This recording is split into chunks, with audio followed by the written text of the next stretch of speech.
Beralih ke informasi lain, pernah disebut surga bagi para pelaku pedofilia, kini angka kasus pedofilia di Bali sejak 2017 hingga Januari 2018 turun drastis dari tahun sebelumnya. Meski begitu, kepolisian serta kelompok peduli perempuan dan anak tetap waspada menjaga wilayahnya.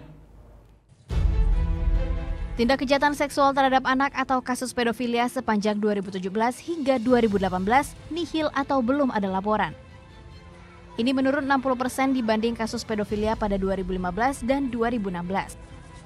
Di tahun 2015 dan 2016, kasus pedofilia bisa mencapai 3-5 kali per tahun.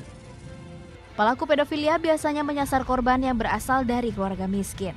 Satu, mereka adalah secara ekonomi, menunjukkan sifat baik, ekonomi, gampang dibeli. Nah, inilah baru mereka akan mengeksekusi. Kami antisipasi, kami sudah membentuk satgas-satgas di desa-desa, terutama di objek wisata. Seperti di Kuta kita punya jaringan juga. Apabila ada tamu-tamu asing yang mengumpulkan anak-anak, nah ini perlu dicurigai. Apa sih mereka lakukan terhadap anak-anak itu?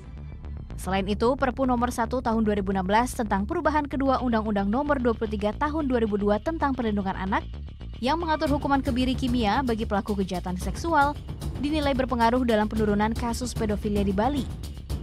Dari data kepolisian, kasus pedofilia yang terjadi di Bali seringkali dilakukan oleh warga negara asing. Untuk itu, polisi bekerja sama dengan kepolisian asing. Kita juga melibatkan imigrasi untuk mencegah para pelaku yang beresiko tinggi akan melakukan kejahatan atau akan mencari korban di Indonesia untuk kita tolak masuk ke Indonesia, khususnya ke Bali. Bisa dilihat beberapa tahun belakangan ini pelaku-pelaku orang asing itu sudah menurun.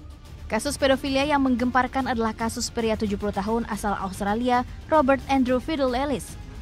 Ia terbukti bersalah telah melakukan pelecehan seksual pada 16 anak di bawah umur.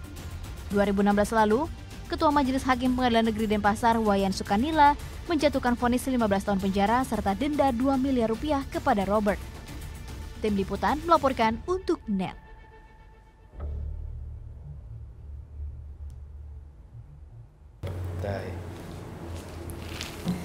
Udah selesai kan nontonnya? Nah, jadi jangan lupa buat like, komen, dan subscribe ya.